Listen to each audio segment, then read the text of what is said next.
लेकिन कर्ण बजाज के शब्दों से मीरा को तसल्ली नहीं मिली। उसके अंदर कहीं एक अनजानी सी घबराहट और गहरी हो गई। ऐसा लग रहा था जैसे वो जिस मदद की तलाश में थी वो धीरे धीरे किसी और ही दिशा में जा रही हो, और ये एहसास उसे अंदर तक हिला रहा था।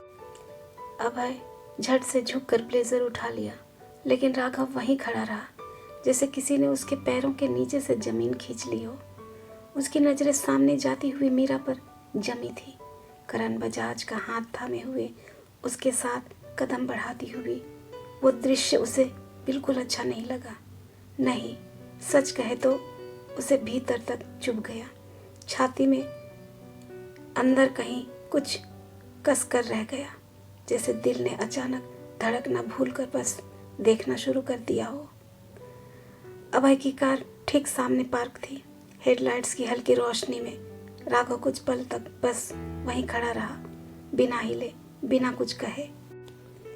उसकी आंखें मीरा और बजाज की ओर टिकी रही, जब तक वो दोनों पार्किंग के उस सिरे की तरफ बढ़ते नहीं चले गए। अभय भी उसके पीछे खड़ा था। वो भी कुछ देर तक जाते हुए मीरा और बजाज को देखता रहा। उसके चेहरे पर साफ चिंता थी। वो राघव से कुछ कहना चाहता था, बहुत कुछ, लेकिन जैसे ही उसकी नज़र राघव के चेहरे पर पड़ी वो रुक गया। राघव का चेहरा इस वक्त पत्थर सा सख्त था, आंखों में दबा हुआ तूफान और जबड़े ऐसे भींचे हुए जैसे एक शब्द भी निकलते ही सब कुछ फट पड़ेगा। अभय की हिम्मत नहीं हुई। वो चुपचाप उसके पीछे पीछे चलता हुआ कार तक आ गया। राघव कार के दरवाजे के पास आकर एक पल को रुका। उसने एक हाथ से अपने बालों को पीछे की और झटका। उंगली बालों में उलझकर माथे तक आ गई। उसकी चाल, उसकी सांसें, उसके कंधे का तन जाना, सब कुछ उसकी बेचैनी बयां कर रहा था। वो बाहर से जितना शांत दिखने की कोशिश कर रहा था, अंदर उतना ही अस्थिर था। अभय ने हिम्मत जुटाई। सर, उसकी आवाज़ धीमी थी लेकिन चिंता से भरी हुई। वो बजाज सही इंसान नहीं है और मैडम उसके साथ चली गई। आगे का रास्ता भी काफ़ी सन्नाटा है। राघव अचानक उसकी तरफ मुड़ा। तो क्या करूं मैं? उसकी आवाज़ झुंझलाई हुई थी, तेज नहीं, लेकिन इतनी कड़ी कि हवा भारी हो गई। अभय एक पल के लिए जड़ हो गया।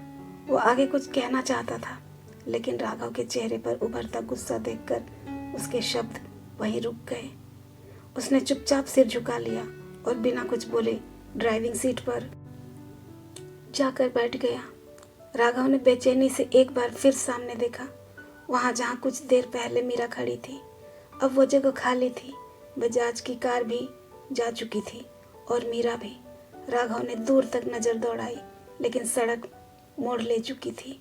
ना कार दिखी, ना परछाई। अगले ही पल धप, उसने कार के दरवाजे के पास एक जोरदार मुक्का मारा। आवाज़ गूंजी और उसके हाथों में हल्का सा दर्द उठा। वो एक पल के लिए विचलित हुआ, सांस तेज हुई, लेकिन फिर अगले ही सेकंड उसने खुद को संभाल लिया। बिना कुछ कहे उसने तेजी से कार का दरवाज़ा खोला और अंदर बैठ गया। अभय ने कार स्टार्ट की और पार्किंग से बाहर निकाल ली। कार धीरे धीरे सड़क पर आ गई, लेकिन राघव अब भी बेचैन था। उसके माथे पर हल्की सिकन उभर आई थी। पूरा चेहरा और शरीर गुस्से से भरा हुआ था, जैसे नसों में आग दौड़ रही हो। उसने आंखें बंद की, गहरी सांस ली, फिर बहुत धीरे, लगभग फुसफुसाते हुए बोला, अभय, बजाज की कार का पीछा करो। यस सर, अभय ने बिना एक पल गंवाए जवाब दिया और तुरंत स्टीयरिंग घुमा दी उसी मोड़ की तरफ जिधर बजाज की कार गई थी। ड्राइव करते हुए अभय ने रियर व्यू मिरर में एक बार राघव का चेहरा देखा। वो अब भी सख्त था, गंभीर, लेकिन उसके नीचे कुछ और चल रहा था, कुछ गहरा, कुछ बेचैन। और अनायास ही अभय के होठों पर एक बहुत हल्की सी मुस्कान आ गई। शायद वो समझ गया था कि राघव जिस रास्ते पर अब बढ़ चुका था वो क्या था और उसके अंदर उथल पुथल का राज क्या था। बजाज की कार आगे बढ़ रही थी और राघव की कार उसके पीछे। ना कोई जल्दबाजी, ना कोई इमरजेंसी, पर सवाल ये नहीं था कि वो पीछा क्यों कर रहा है। सवाल ये था कि राघव खुद भी नहीं जानता था वो आखिर मीरा और बजाज के पीछे जा क्यों रहा है।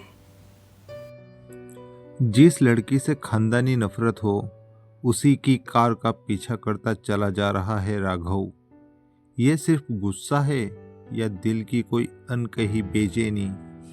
मीरा को खतरे से बचाने की जिद है या खुद से हार जाने का डर? आखिर इस नफरत करने के पीछे छिपा है नफरत का तूफान या प्यार की पहली आहट? जानने के लिए सुनते रहिए अनवांटेड मीट, जिसे लिखा और आवाज़ दी है काजल शाह ने। आगे कहानी जानने के लिए देखते रहिए केसी स्टोरी फैक्ट्री, और जाते जाते वीडियो को लाइक और चैनल को सब्सक्राइब करना ना भूलें। तब तक के लिए धन्यवाद।